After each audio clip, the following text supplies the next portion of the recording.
They know who it is. They got him on video. They got him on video. They have him walking across the roof of the building. They now have the murder weapon. They've got a handprint, a footprint. They've got an impression of his forearm. They know the T-shirt. In fact, they released. Hang on, let me just pause this real quick. They know who. They released video.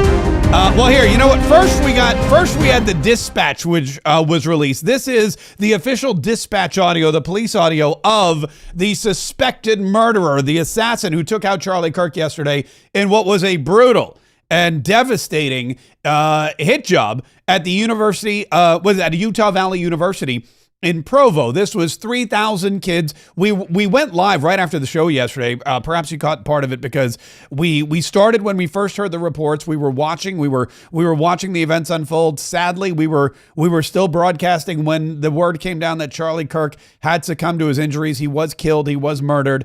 It was a very, very sad day after that. And today as well, we wake up, not only is Charlie Kirk still dead, but also it's 9/11.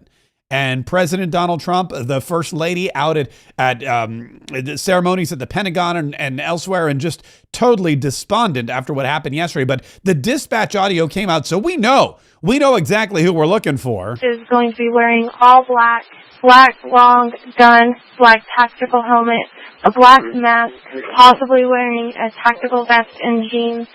Yeah, and then we got video footage. We got video. Well, here we have a still frame from the FBI, and they're asking for your help. They're saying, look, if you know who this person is, then you got to give us a call, 1-800-CALL-FBI. And there's a photo of the guy, just like the description, jeans, sneakers, black long sleeve shirt. It's got an American flag with an eagle on it, and the caption says, "Land of the free, home of the brave." There's a digital media tip line too if you want to click on it. But this is the guy. This is the guy that they're now looking for. And according to the police, we got all these reports earlier today that according to the police, what happened was the guy was on the roof. In fact, here, look at this. There's video of the guy on the roof. Somebody was able to zoom in on it and they could see the guy because, you know, when you're at a Charlie Kirk event, it's all teens, it's all kids in their 20s, and they all have their phones out. So somebody actually zoomed in on this guy and saw him running across the roof before the event. There was another video I saw online. A guy actually was pointing to him and saying, look, there's a guy. He just ran. He's over there now. But they didn't tell anybody, which I thought was kind of odd. They just kind of let him lay there. The FBI agent in charge came out earlier today and said, we've recovered the rifle. We know now, we have video image, and this was before they released the still frame. We know who kind of we're looking for, at least the description of the suspect. This guy apparently got off the roof, ran into a neighborhood, dropped the gun somewhere, wrapped it in a towel. The FBI was able to find it, and then they were piecing it together with like ring cam video and other videos and things like that because he ran through this neighborhood. Here was the official FBI report today. Good morning. My name is Robert Bowles, and I am the special agent in charge of the Salt Lake field office. Following yesterday's tragic shooting of Charlie Kirk, FBI agents have been working around the clock in coordination with our law enforcement partners.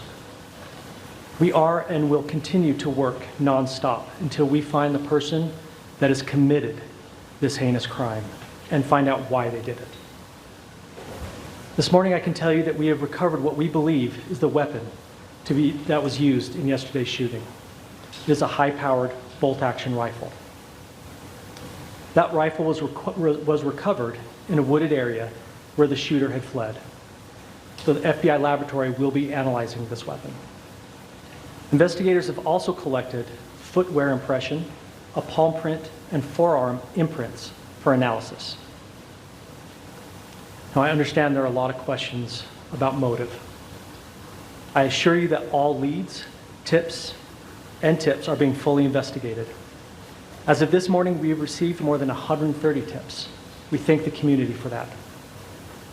The FBI has brought every resource to bear, and we will continue to do so throughout the course of this investigation. Yeah, right now, there's nobody in custody. This is the New York Times. They had, here's This is the New York Times. They had a good overhead view. Look at this. This is the overhead of the campus at Utah Valley University. And over here, you can see this is the Low C Center over here. A video showed a person on the roof before the shooting. That's about 430 feet away. And then this is where Charlie Kirk was speaking right down here, again, in the bottom of this bowl kind of arena. Why is that all highlighted? On the bottom of this bowl kind of arena. He was sitting here, and he had his little tent set up, and he was talking to people, and the shooter was spotted on the roof over here. So if you look at the angle, it almost, I mean, depending on which way Charlie Kirk was looking, and sometimes he was looking straight up, sometimes he was looking other places, but it almost looks like it was kind of straight on. However, when he was shot, it looked like it came in kind of at an angle. Anyway, that's where police believe this area is where this guy was. He got off the roof, he ran through some neighborhood, dropped the rifle, and now they are still really looking for this guy. They don't have him in custody. The shooter's still at large. And that is one of the things that I think makes it even scarier, makes it so much crazier and much more disturbing. Well, that and the reaction of some of these lunatics on the left. I'm not going to get into too much of it, but there was this one guy celebrating. I don't know if you saw this. This is right after the shooting. Charlie Kirk, I'm not showing the video again, but he goes down. Everyone covers their heads. Everyone, like, look at this. Everyone's cowering. And there's this one guy with a beard and a backwards baseball cap, and he starts pointing at the camera and cheering. There's another angle of it. And then he jumps up. I mean, this is the weirdest thing too, because everyone is either running or taking cover. They're covering their heads. They're jumping on their friends. They're jumping on their kids because there's a lot of kids there. And this guy jumps up and starts fist bumping or pumping his fists in the air in celebration. It's the weirdest thing. There's photos of him. There's video of him. Nobody knows who this celebration guy is either, but it's just, unfortunately, that's the kind of reaction. We got a lot of reaction from the lunatics on the left, and I'm not going to go into all the tickety talks. I'm not going to go into all of the weirdos. I'm not going to go into all the teachers, one of which is right here in the Jacksonville area, who posted disgusting things on their social media, disgusting things which are probably going to get them fired. In fact, there have already been firings. I don't know if it was a member of the coaching staff, but some member of the Carolina Panthers was fired because of something he posted on social media after Charlie Kirk was killed. There were teachers, nurses, countless people all over getting fired because of the gross and disgusting things they said in celebration of Charlie Kirk's death. In fact, mainstream media, MSNBC, this guy Dowd, what's his name? Matthew Dowd. I'll be honest with you, wasn't even 100% sure who he was till he said this ridiculous thing. He said a couple of different ridiculous things. After the shooting and before confirmation that Charlie Kirk had been killed, he said this. In which a shooting like this happens. Yeah, and again, to emphasize what you just emphasized, we don't know any of the full details of this. That we don't know if this was a supporter shooting their gun off in celebration, or so we have no idea about. Okay, we don't know. Listen to that one more time. This is ridiculous.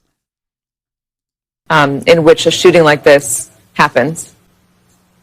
Yeah, and again, to emphasize what you just emphasized, we don't know any of the full details of this. That we don't know if this was a supporter shooting their gun off in celebration, or so we have no idea about. A supporter shooting their gun off in celebration. That we don't know. This was before the confirmed reports that it was an assassination on Charlie Kirk. This was before the confirmed reports of the gunman and the murder weapon being found. All that before Charlie Kirk was even confirmed deceased by the President of the United States of America. This guy goes on MSNBC and says the most ridiculous thing you could think. He says, we don't know if this was just a supporter shooting his gun off in celebration. Who does he think we are on the right? Who does he think these college kids that joined TPUSA, does he think these MAGA? He thinks we're all cowboys with that wearing our 6-shooters on our hips. And when there's something to celebrate or something we approve of, we pull them up and start shooting them in the air like it's 1840.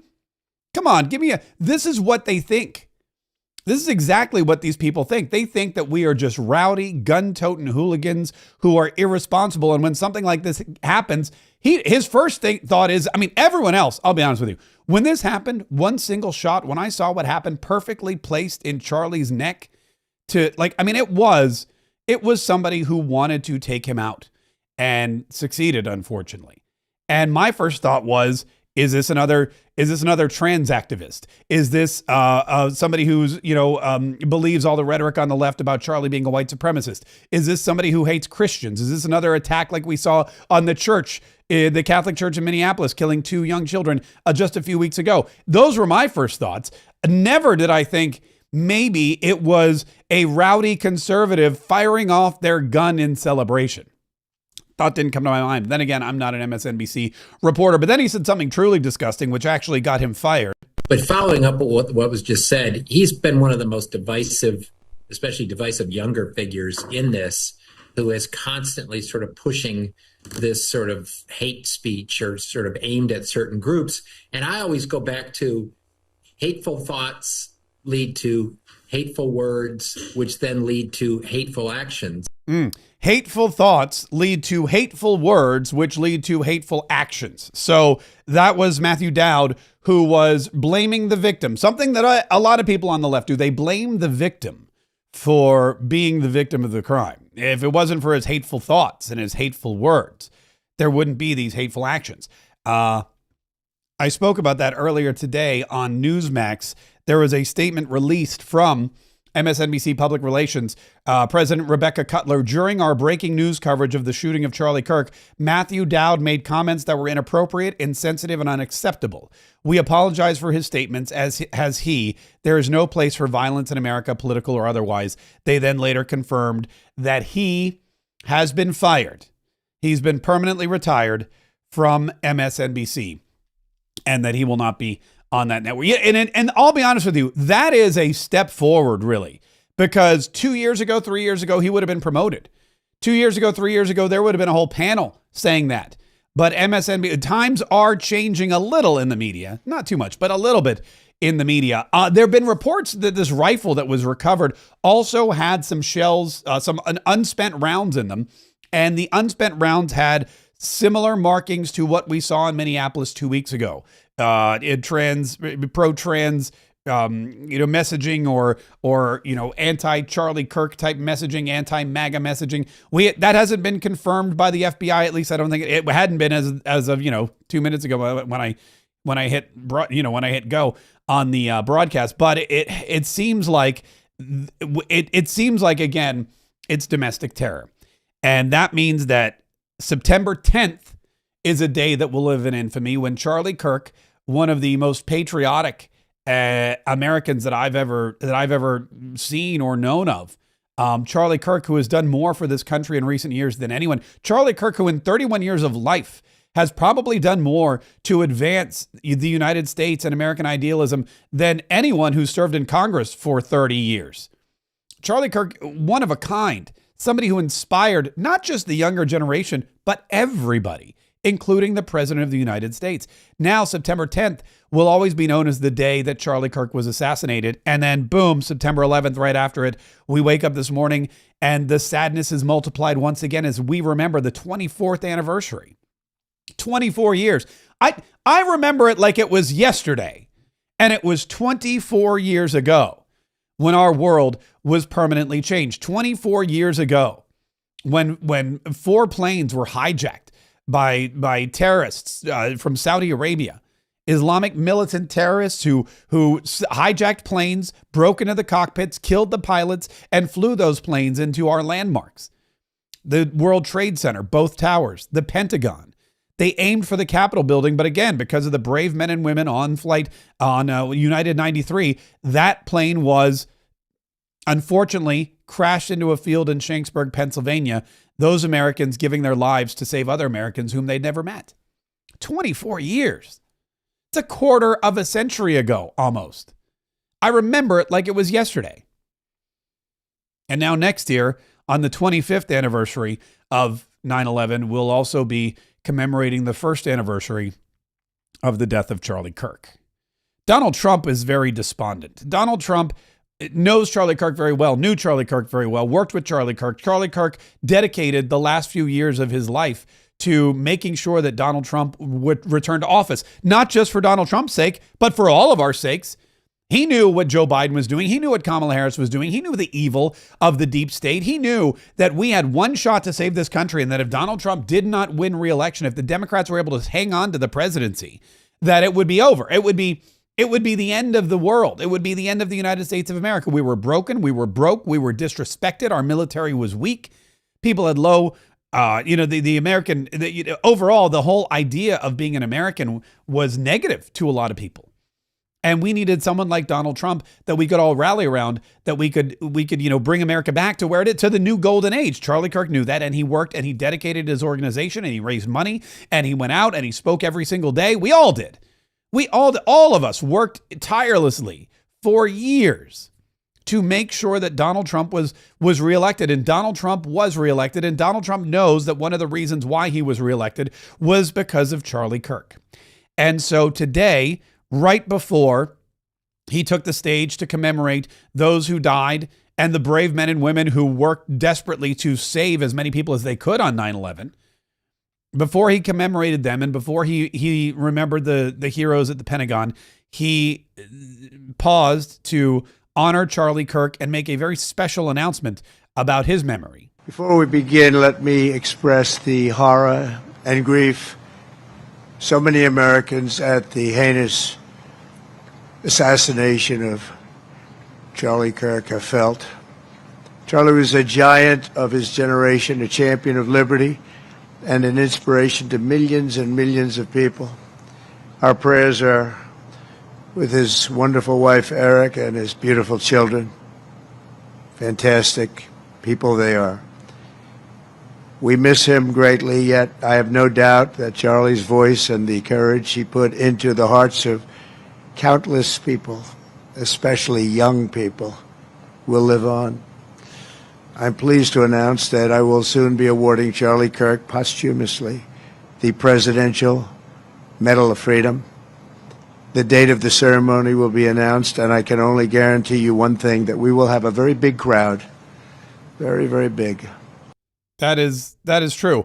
There will be a very large crowd for the posthumous honoring of Charlie Kirk with the Presidential Medal of Freedom, the highest civilian honor you can get. Donald Trump, you may remember, gave it to Rush Limbaugh, who, when we lost Rush Limbaugh, very similar circumstances. Rush Limbaugh died of cancer. He wasn't assassinated, but I remember seeing some of the reaction from the left, some of the celebration, some of the things they were saying about him. I remember seeing some of the posts and the memes. I remember some folks in the media, I believe, also being as disgusting as some of these other folks. I remember them seeing it as a way to politicize.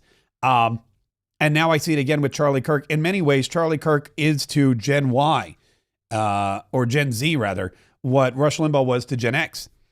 Very, very interesting. A very, very interesting dichotomy. There were countless other. Is it Nate Burleson? I don't even know who Nate Burleson is. I don't even know who this Nate Burleson guy is. I think he was a football player. Is that right? And now he's on CBS. He's on the lowest rated morning show. I know that. CBS Mornings is the lowest rated morning. I didn't even know they still had a morning show, but he was lecturing Republicans about what to do now that a Republican had been assassinated. Murdered, by the way, murdered. And as Tony mentioned, not everyone took to his words or his rhetoric. You know, at times they were offensive to specific communities. But with that said, this is not the time to focus on that. We are focused on this tragedy. Speaking of this tragedy, is this a moment for your party to reflect on political violence? Is it a moment for us to think about the responsibility of our political leaders and their voices and what it does to the masses as they get lost in misinformation or disinformation that turns in and spills into political violence? I say both parties. You know? I mean, look at that. He's basically, again, it's turning the victim into the enemy. It's saying, look, you're blaming the victim is something that the left constantly does. Now he's lecturing Republicans about how to react to Charlie Kirk's passing. Donald Trump is going to give Charlie Kirk the Presidential Medal of Freedom. Nate Burleson, is that his name? Burleson? Yeah. Nate Burleson is saying, you know what? Before we do that, before we celebrate Charlie Kirk, maybe we should reflect, Republicans, on what his divisiveness and his his rhetoric did. Maybe we should reflect that, maybe he offended some people. Charlie Kirk's, his thoughts and ideas, they didn't hit well with everybody. Yeah, we know. That's the whole point. They're not supposed to. But nobody should ever die because they're exercising their freedom of speech. Also, anyone who says Charlie Kirk is divisive, and this comes up all the time. You heard it from Matthew Dowd, who's now been fired. Nate Burleson, who maybe will be fired soon. Who knows? All these people that are calling Charlie Kirk divisive have literally no clue what Charlie Kirk did. Are there divisive people on the right? Absolutely. I follow all of them. Are there divisive people in the Republican Party? Yes. Are there divisive people that have radio shows and TV shows and TikTok accounts and go on X and stir the pot? 100% there are, on the left and on the right. But Charlie Kirk was not one of them. Charlie Kirk was the opposite of divisive. What divisive means is to divide. Like just put a wedge in there and you're over here and we're over here. Charlie Kirk did not do that. Charlie Kirk actually tried to draw the two sides together. This event that he was hosting in Utah is similar to an event that he's hosted at countless colleges around the country. Charlie Kirk would go to college campuses and say, here's what I believe. If you believe something different, prove me wrong. That was his famous thing. Prove me wrong. You can Google it. Prove me wrong has always been one of the biggest Charlie Kirk memes. And people were welcomed. Democrats, liberals, lunatics, socialists, Wiccans, I don't know, whoever you were, if you disagreed with Charlie Kirk, if you read him saying there's only two genders, prove me wrong, he didn't tell you you were wrong. He invited you to share your opinion. That is the opposite of division. Invitation is not division. It's the opposite. Charlie Kirk was more comfortable with people who had different political ideals than he was with people who had the same political ideals. He sought out people who thought differently, not to berate them, not to disparage them, not to call them fatty or stupid or idiot. I mean, I've done all those things, but he never did. As far as I know, that dude didn't even curse. I never once heard Charlie Kirk utter a curse word. He was not that kind of guy. I never saw him lose his temper. The only time, there was only one clip that I ever saw him get a little rowdy. He seemed to be getting a little offended, and it was because somebody was making fun of his beloved Chicago Bears. Turned out to be some Minnesota Vikings fan, and that rivalry is not like 100 years old. So that was the only time. It had nothing to do with politics. It had everything to do with pro sports. And a lot of men get really testy when you talk smack about their team. But Charlie Kirk was not divisive at all. He was the opposite. He was probably the best of the Republicans. He was probably the best of the commentators. He was probably the best of the thought leaders and the influencers and the mentors. And that is why they took him out. That's why they took him out. They took him out because he was the best. He was the most influential. He was the brightest. And he was bridging the divide. And ironically, by taking out Charlie Kirk, it seems that they may have actually created more Charlie Kirks. They've created more Charlie Kirk acolytes. I'm not going to go through them, but if you go on social media today, if you go on X or TikTok or Instagram or wherever, you see liberals, you see Democrats, you see people going, forget this, y'all. I am not going to associate with this side of the aisle anymore. They're killing people for their beliefs. Forget that. I'm done with I'm done. I'm registering Republican. I've seen it over and over again. My wife sent me like 3. This person said, I'm done with the Democrat Party. This person said, I can't associate with these people. If you're going to start killing your political adversaries, then I am out. And before you say, oh, it's not the Democrat Party. Well, pretty sure Matthew Dowd and the folks at MSNBC aren't registered Republicans. Pretty sure Nate Burleson didn't vote for Donald Trump. It's even Chuck Schumer. Chuck Schumer, listen to what Chuck Schumer said. This was Chuck Schumer. He was asked about it. Here's what he said today. The bottom line is this is a time that all Americans should come together and feel and mourn what happened. Violence, which affects so many different people of so many different political persuasions, is an affliction of America. And coming together is what we ought to be doing, not pointing fingers of blame. Okay, violence is an affliction of America. says Chuck Schumer. And what we ought to be doing is coming together, not pointing fingers of blame. That's so funny because I remember another guy also named Chuck Schumer who yelled and screamed at Neil Gorsuch and Brett Kavanaugh and said that they were going to unleash a whirlwind on them. You have released the whirlwind, and you will pay the price. You won't know what hit you. It's interesting.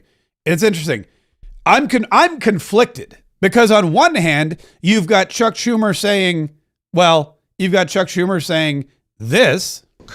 The bottom line is this is a time that all Americans should come together and feel and mourn what happened. Violence, which affects so many different people of so many different political persuasions, is an affliction of America.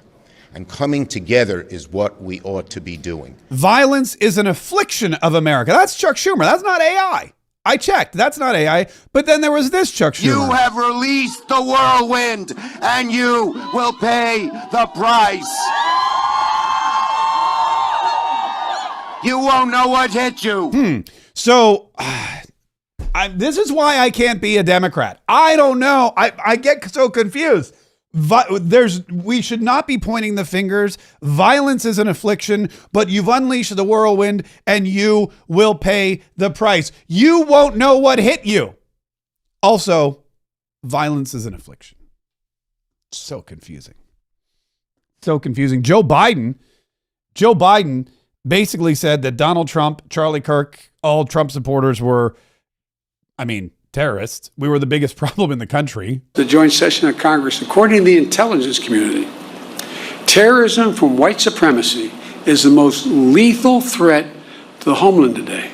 Not ISIS, not Al-Qaeda, white supremacists. Not ISIS, not Al-Qaeda, white supremacy, in Joe Biden's humble opinion, according to intelligence, of which he had very little, was the greatest threat. The greatest threat, white supremacy. Yesterday, Joe Biden, or whoever runs his Twitter account or his X account, wrote, "There is no place in our country for this kind of violence. It must end now. Jill and I are praying for Charlie Kirk's family and loved ones." I wonder if he still thinks that white supremacy's, the greatest threat. It's really, I just don't know. I just don't have the hypocrisy in me. I've said things and people have pointed it out to me and I go, yeah, you know what? I stand by that. Or if I was mistaken, I go, I said that, but here's what I meant. Or yeah, I said that and I may have been wrong. Or at the time I thought that, but now I think this way. I'm okay with it. I admit it. Most of the time when people come at me and say, you said this, I go, the hell I did. You prove it to me. Find where I said that because you misheard it. And clearly I find out, well, I didn't hear it, but somebody told me you said that. I go, yeah, that's because I never said it. But this is clearly, we have recordings of Chuck Schumer. We have recordings of Joe Biden. The hypocrisy in this party is just absurd. I can't even. I just can't even with it. The Democrats say we need to come together. The Democrats say now is a time not to divide the country, but for us to come together. Okay, Lauren Boebert from Colorado wanted a moment of prayer in the House of Representatives yesterday. Guess how accepting the left was of that. What purpose did the gentlelady from Colorado rise? Shh.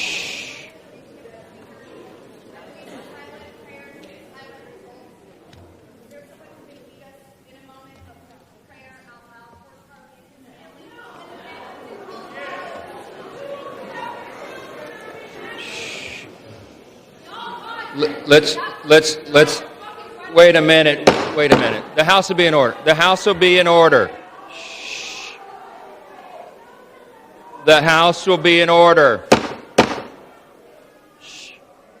So what happened and I apologize if you heard a word. I think there was a word eater in there. Basically what happened is Lauren Boebert, the gentlelady from Colorado, she wanted to be acknowledged and she wanted to do a prayer for Charlie Kirk. I think they did a moment of silence. She's like, we need to do a prayer. And the left went ballistic. They didn't want any prayers. They didn't want any prayers in their chamber. And so they started screaming and yelling. And then I think Anna Paulina Luna dropped the F-bomb. I have to double check that. But people were like, look, it was an all out brawl almost. It happened also in the European Parliament, at the EU. Listen, this is the European Parliament. Some dude gets up and says, we also need to pray for Charlie Kirk. Guess what happened? Madam President, dear colleagues, the murder of political activist Charlie Kirk, a husband, loving father, and patriot, has shocked the world. We must strongly condemn political violence and rhetoric that incites violence. Please stand with me in reflection and prayer in his honor, and I yield the rest of my time for a moment of silence. Herr Kollege Weimers, wir haben abgesprochen und Sie wissen, dass die Präsidentin hat eine Schweigeminute abgelehnt. Wir fahren daher fort. This German lady's going off about something. I don't know what she's saying, but all of a sudden people freak out. Die Präsidentin hat die Schweigeminute abgelehnt. Bericht von Herrn Stefano Bonaccini zur Zusammenarbeit zwischen Durchsetzungsbehörden im Hinblick auf unlautere Handelspraktiken in der Agrar- und Lebensmittelversorgungskette. Abstimmung, Eintritt in die interinstitutionellen Verhandlungen. Wer ist dafür? Yeah. So anyway, so they're all yelling and screaming at each other. They're all doing this, that, and the other thing. And man, it was chaos again, because these people, they'll go on X or they'll go on the news and they'll say, now's the time for us to come together. We shouldn't be pointing fingers, but God forbid you guys want to pray with us. No way. I would rather burn this place down than pray. And that is something, it's not ever going to change, but it's not going to change. We'll go through, by the way, we'll just go through X here in just a minute, because there's constant updates. There's constantly people saying dumb things. There's constantly new information coming out. There's constantly people getting fired. There's constantly leftists celebrating. There's constantly teachers posting dumb things that are now going to ruin their lives because they're celebrating the death of somebody, the brutal murder, the assassination of somebody. We've never, as far as I know, like I wasn't around for some of the more famous assassinations in history. I wasn't around for the assassination of Abraham Lincoln. There was no social media, but I don't know if there were many people who were celebrating. Sure. All right, fine. Maybe Confederates were celebrating, but who knows? I don't know if there were people celebrating when JFK got shot. All I know is that all I ever hear is the story of the nation coming together and people coming together to pray. People solemnly, the American exceptionalism and the American, everyone was scared. That's what I remember. I remember when Ronald Reagan was shot. Thank God he lived. But I remember when he was shot and everyone was petrified with fear again. So this recurring theme of assassination, unfortunately, it continues. But this idea of celebrating somebody's death, I think that's new. And I'll tell you who's not going to stand for it. Donald Trump is not going to stand for it. His administration is like Marco Rubio, by the way. He was angry enough as it was the other day when Israel bombed Doha, Qatar. Now he's furious. Well, Charlie's someone I've gotten to know personally, and it was just heartbreaking to see. It's both stunning and outrageous at the same time. Obviously, I have confidence in our investigators who are on the ground. The FBI is the best investigative unit in the world. I spoke to the governor numerous times yesterday in the midst of this, and they're also involved with their state police there. And so I think now we just need to let the investigators do their work. And we know two things for certain, and that is that a great young man is dead and the family's been shattered, and that there's no place for this in America. We all know that. All the words are out there. But it's true, not just outrageous, it's frightening. This is a guy who just, by the way, walked out of the Situation Room. Charlie Kirk got shot, and Donald Trump was in the Situation Room with Marco Rubio, with Sec War Hegseth, I imagine, was there. FBI, Pam Bondi. He probably had everybody in the Situation Room getting the updates by the minute and trying to figure out what happened. And of course, now catching this person and bringing this person to justice. By the way, speaking of bringing this person to justice, in Utah, they know about justice. In Utah, they still have the death penalty. And the governor of Utah, Governor Spencer Cox of Utah, took a moment yesterday in his very, very intense press conference to remind everybody of that. This is a dark day for our state. It's a tragic day for our nation. And I want to be very clear that this is a political assassination. We are celebrating 250 years of the founding of this great nation. founding document, the Declaration of Independence, that this great experiment on which we embarked together 250 years ago, that we are endowed by our Creator with certain unalienable rights. The first one of those is life. And today, a life was taken. Charlie Kirk was first and foremost a husband and a dad to 2 young children.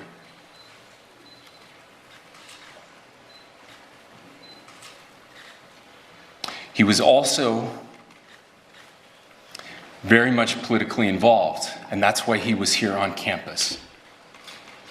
Charlie believed in the power of free speech and debate to shape ideas and to persuade people. Historically, our university campuses in this nation and here in the state of Utah have been the place where truth and ideas are formulated and debated. And that's what he does. He comes on college campuses and he debates. That is foundational to the formation of our country, to our most basic constitutional rights. And when someone takes the life of a person because of their ideas or their ideals, then that very constitutional foundation is threatened. Now, we have a person of interest in custody. The investigation is ongoing. But I want to make it crystal clear right now, to whoever did this, we will find you. We will try you. And we will hold you accountable to the furthest extent of the law. And I just want to remind people that we still have the death penalty here in the state of Utah. I mean, talk about a mic drop. We will find you. We will try you. And we will prosecute you till the furthest extent of the law. And I'd just like to remind everybody that we still have the death penalty here in Utah. You know what else they have in Utah? You're allowed to carry on campus. That's something that the Utah gun, I saw that. Utah carry on campus. Somebody listed the gun laws. And if you are, here we go, 6 hours ago. Here we go. This is, yes, open. This is the Salt Lake Tribune. I guess people were asking about it or Googling it or whatever. Yes, open carry is legal on Utah college campuses, breaking down Utah gun law after Charlie Kirk shooting. Now, would somebody carrying a weapon have helped in the Charlie Kirk situation? You never know. Definitely more security would have been needed. Definitely somebody eyeing the guy on the roof and pointing it out to somebody in law enforcement. That would have been probably beneficial. But yes, open carry is legal on Utah college campuses. The state is among the most permissive in the county with firearms, in the country, including on college campuses. It is legal to openly carry a gun on Utah's public university and college campuses with very few exceptions. It's never been against the law here to lawfully possess a firearm on a college campus, says Clark Aposhian, a national firearm lobbyist. It is unknown if the shooter who fatally fired on conservative commentator Charlie Kirk at Utah Valley University in Orem on Wednesday afternoon was openly carrying or had a concealed weapon. I'm pretty sure he didn't conceal that rifle, but both are technically allowed. State and school officials have said a single shot was fired from a nearby rooftop in what appears to be a targeted attack. Utah allows residents over the age of 21 to obtain a permit to carry a concealed gun, but they aren't generally required. The state also has provisional permits for those 18 to 20 years old, the typical age of a college student. That started in 2018. To get a permit, applicants pass a background check. So for those of you that were wondering, yeah, you can carry a weapon. You can carry a weapon in Utah. I'm trying to find the video because this one disturbed me a little bit. This to me was a little reminiscent of what happened. Here it is right here. Yeah. This was reminiscent of what happened in Butler, Pennsylvania. There were people that spotted the shooter before the shooter shot. This is Chris Hardman, it looks like, I guess it's on Instagram, found this video or posted this video. Look at this. Yeah. You think he'd already be in place? You would think that. So there's somebody on the roof right there? So there's somebody on the roof over there. This was posted. I don't know when it was posted, but clearly the guy was still on the roof, and clearly this was before the shooting. And he goes, so there's somebody on the roof over there. Just saying. He just ran from over. Where's my finger? Whoa. From over there, ran in, and now he's right there. Okay, so before the event, there's video somebody has of the shooter, or of who we believe is of somebody on the roof. And he goes, by the way, we watched him. He ran from there, and now he's over there. And look, and he's laying there, and there's video. And they didn't think to say anything. This is one of the problems. And again, I'm not blaming him. It's not his fault. But you got to say something. Don't be afraid to say something. You always have to say something. If you're wrong, you're wrong. If you're right, you've never been more right about anything in your entire life. This happened in Butler, Pennsylvania. There were people in Butler, Pennsylvania, I remember, who were yelling and screaming, there's a guy on the roof. There's a guy on the roof. I think they even yelled, he's got a gun. That story got buried pretty quickly, but if you go back and you look at it, there were eyewitnesses that were trying to warn police and authorities about the guy on the roof of the shed before President Donald Trump took to the stage. And here we have a similar situation, a guy on the roof, an eyewitness report, a video of it, for crying out loud. He posted it on social media, but as far as I know, didn't alert anybody to the guy on the roof. I mean, that to me, I think, hopefully from this point on, if you're ever at an event, if you're ever anywhere and you see something suspicious, see something, say something. After 9/11, again, 24 years ago, after 9/11, we were told, if you see something suspicious, say something. If you see, don't be afraid. It's okay. There was no political correctness. If you thought somebody was a threat, you said, I think that person's a threat. If they left a backpack somewhere, I left my backpack. Forget about it. We were in DC. I guess it was a while after 9/11, but it wasn't 24 years after 9/11. And I left my backpack on the commuter bus. I had my bags and I had a backpack and I left it on the commuter bus, and I got to security and I was like, oh my God, where's my backpack? And I went back outside to see if it was on the bus, and the bus we just got off of had been pulled over to the side of the road. The bus driver was pulled off. Everybody was pulled off. There were dogs, police dogs, and guys with guns surrounding the bus. And I walked up and I said, sir, I think I left my bag on that bus. And the guy goes, hold on. And they came out with the dog and they got the all clear and they had my bag and they go, we got him. And they brought it over and the guy goes, can you describe something in your bag? And I said, my laptop's in there, whatever. And he gave me my bag back and I felt horrible, but he goes, don't worry, it happens all the time. But that was what happened. Because if you see a bag sitting on a bus with no owner, you said something, and man, they brought in the dogs. They brought in the bomb squad. They didn't take any chances. That doesn't happen. I mean, I guess it does happen, but we need more of that. And, this hopefully was a wake-up call, and hopefully we will get more of that. And speaking of 9/11, it is 9/11. And like I said, Donald Trump was extra sorrowful today because of the events of yesterday and the events of today that Donald Trump from New York, he was there on 9/11. He helped at Ground Zero on 9/11. He watched his city be hurt, be hit, and then heal on 9/11 and afterward. And so and now he's lost one of his best friends and his strongest supporters. It's a devastating week for him. And of course, he was there at Ground Zero with everyone else, honoring the dead.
And then he gave a very moving speech. And of course, he brought up some of these survivors whose loved ones were killed on 9/11 in various different attacks on various planes, some who were in the Trade Center, some who were in the Pentagon, all over.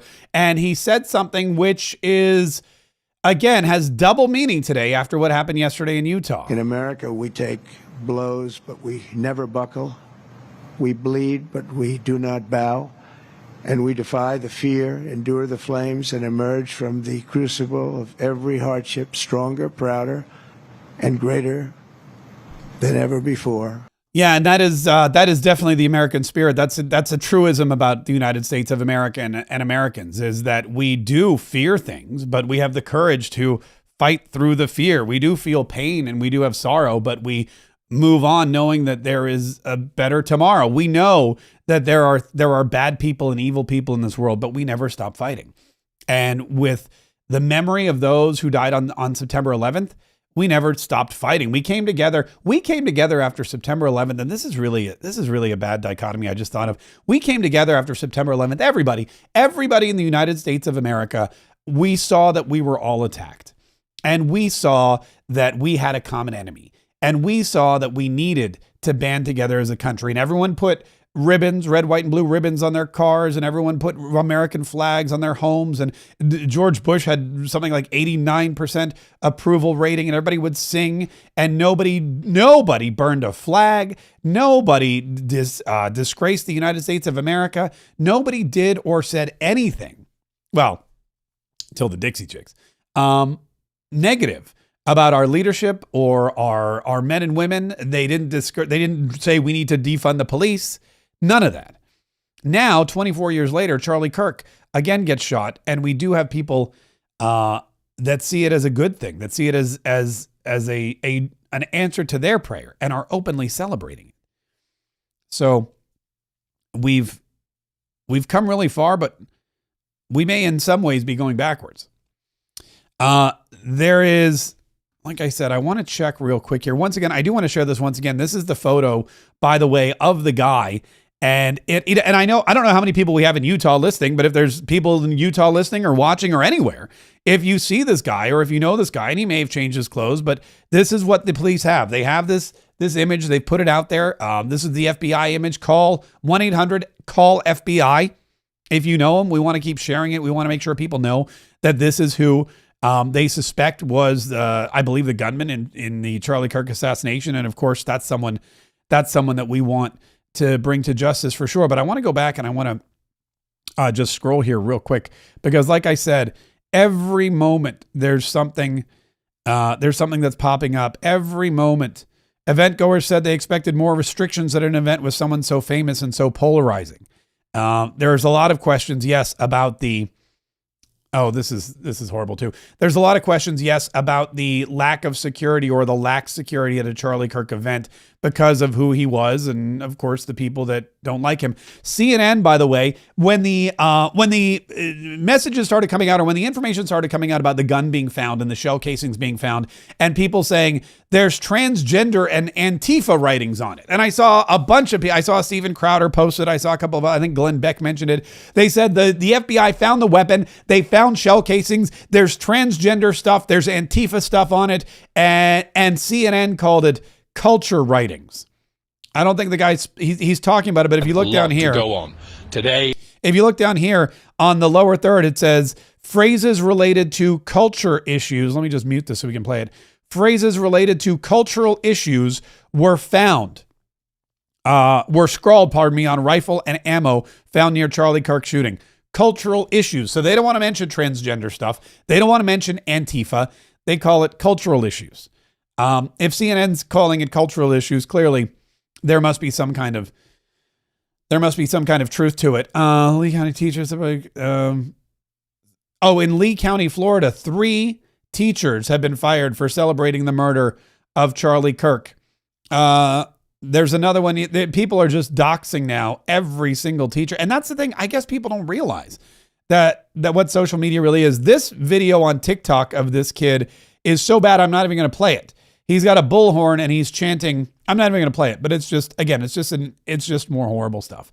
And then, like I said, when you couple that with 9/11, it does make it it does make it a doubly sad day. Here's a video. It looks like where they zoomed in on the shooter, or the alleged shooter, now walking across the top of the building. There was the shorter video, or the smaller video. This is zoomed in 1,000 times. And there's not a lot of detail, but yeah, you can clearly see there's a shadowy dark figure moving across. Okay, so TMZ, we should probably talk about. This is something that Laura Loomer posted, and apparently TMZ was live streaming something, or I guess they were live streaming about Charlie Kirk. And during the live stream, there were, from the back room, not on the live stream, not, what's his name, Levin or whatever, but there, Harvey Levin is on the live stream, and in the back room you hear cheers when he announces Charlie Kirk's death. Listen to this. Go to. We're live streaming. Okay, so they were broadcasting live about the Charlie Kirk assassination. There were cheers and yells at the moment they announced his death. Go.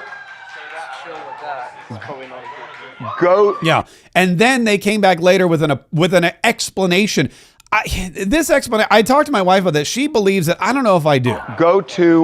We're live streaming all day during this tragedy. When something happened in our office, as we were reporting the assassination of Charlie Kirk, there were some people in the back room away from our news desk here who were watching a car chase, and they were laughing, they were clapping, and you could hear it out here. And we want to make a couple of things clear. One is that I know these people, and they were not laughing, they were not reacting that way about Charlie Kirk's assassination. They were not. They would not work here if they did. And that being said, we acknowledge that it was horrible timing, and for that we are sorry. We apologize. We apologize that you had to hear that. And I get why, if you were watching the stream, you may have felt that that's what the laughter was about. We assure you, it was not about that, but it was horrible timing. And by the way, I get it too, and he gets it, because we listened as we were talking. You can go back and look on the stream. I actually walked off camera to go back and find out what the hell was going on, because it was inappropriate for the laughter at that time. But no one was laughing about the Charlie Kirk tragedy. Nevertheless, we apologize for the way it sounded. Okay, so here's why this. First of all, do they not shave anymore in LA? What is going on? They look like they came out of a POW camp. This is basic. All right, so the car chase excuse is a weird one, because it's a large crowd screaming and cheering. Here's the cheering once again. Go to. I mean, do you cheer that way at a car chase?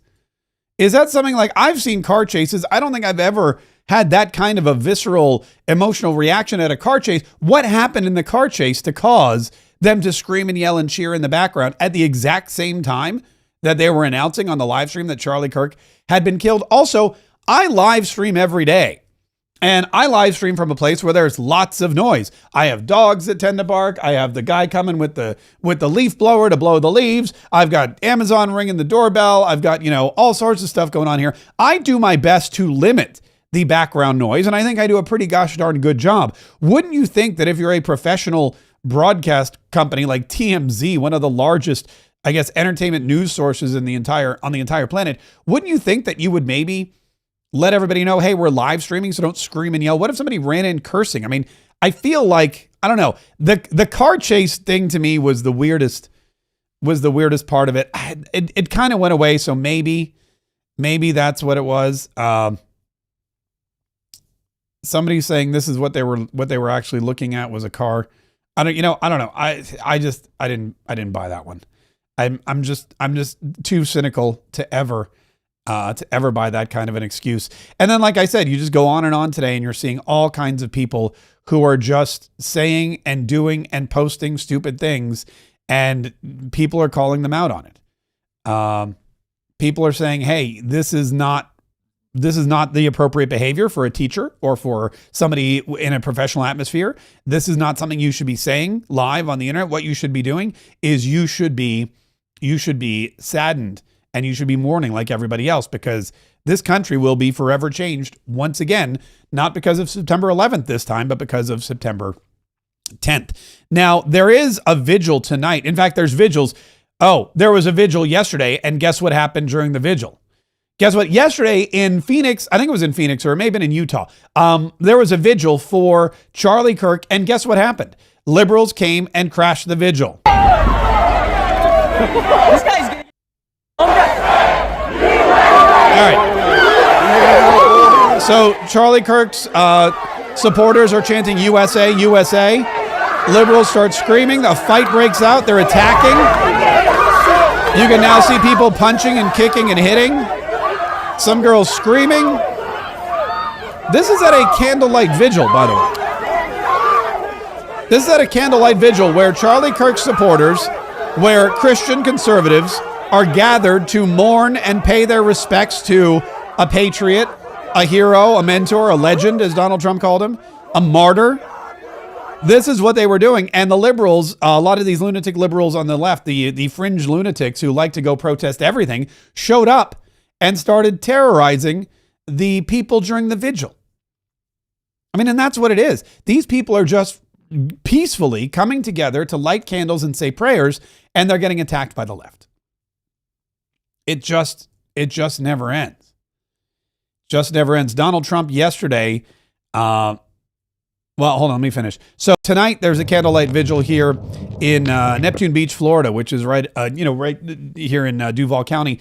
And there's a whole bunch of people in the city council and the mayor's office who are putting it on, but it's in memory of Charlie Kirk. We're going to go to this. So if you're in the area, and I know that there's candlelight vigils planned all over the country. I know that a lot of TPUSA chapters are going to be doing their own. This one is I've been on the phone with the Republican Party chair all day, and he says this is where they're looking at like 1,000 people. It's at Jarber Park, which is in Neptune Beach, Florida. And it's a candlelight vigil in honor of the life and legacy of Charlie Kirk. I reposted it on my Facebook page. So again, if you're in the Jacksonville area, and I know we have people watching and listening all over the country, all over the world, there are vigils everywhere. If you want to be part of this, if you want to mourn with other folks, other conservatives, other conscientious conservatives, if you want to mourn with people who are Christian and who appreciated Charlie Kirk and what he did for this country, if you were affected by this, come out to a candlelight vigil. We have one in Neptune Beach, Jarber Park, 201 Florida Boulevard. Or find one in your neck of the woods, because I guarantee there is one. They're all over the place. Local universities, TPUSA chapters. Go on Instagram, go on Twitter, go find one. Tonight, maybe tomorrow night, maybe over the weekend. I know some church groups are having special services as well. My priest was on Facebook yesterday posting about what a great guy Charlie Kirk was and how he lived by the word of the Lord and how he lived, a biblical life and how he was an example to so many others. And now you can celebrate that. So like I said, I posted that on my Facebook page and my Instagram.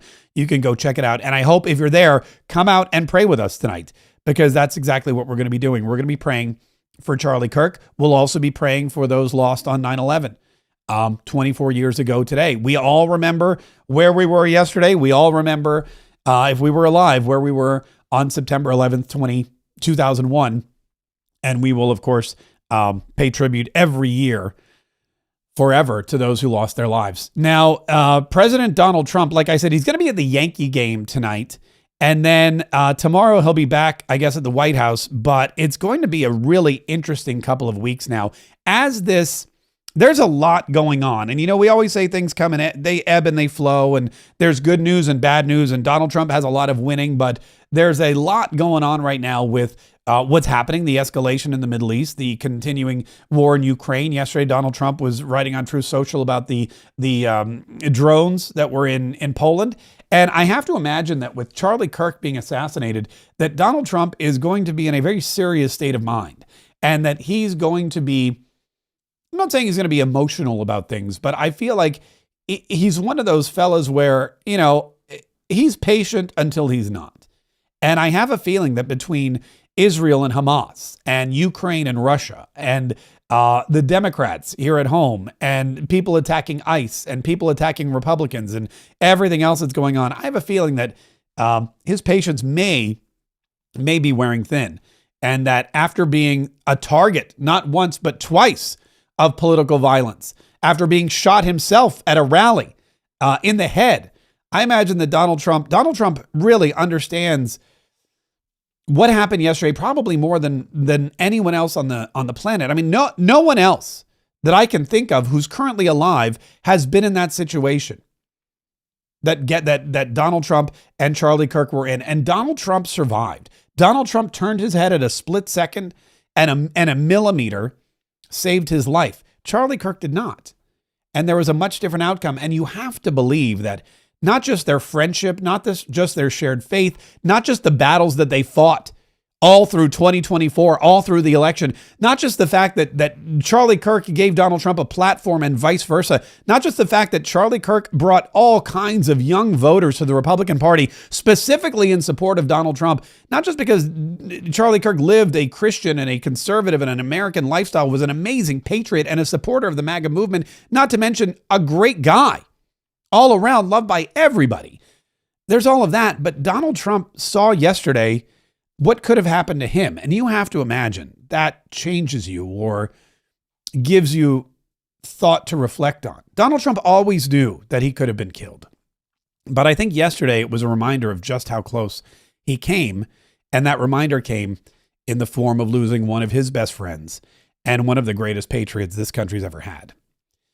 So again, a sad day today for many reasons. That candlelight vigil, once again, if you want to come, is going to be at the Jarber Park.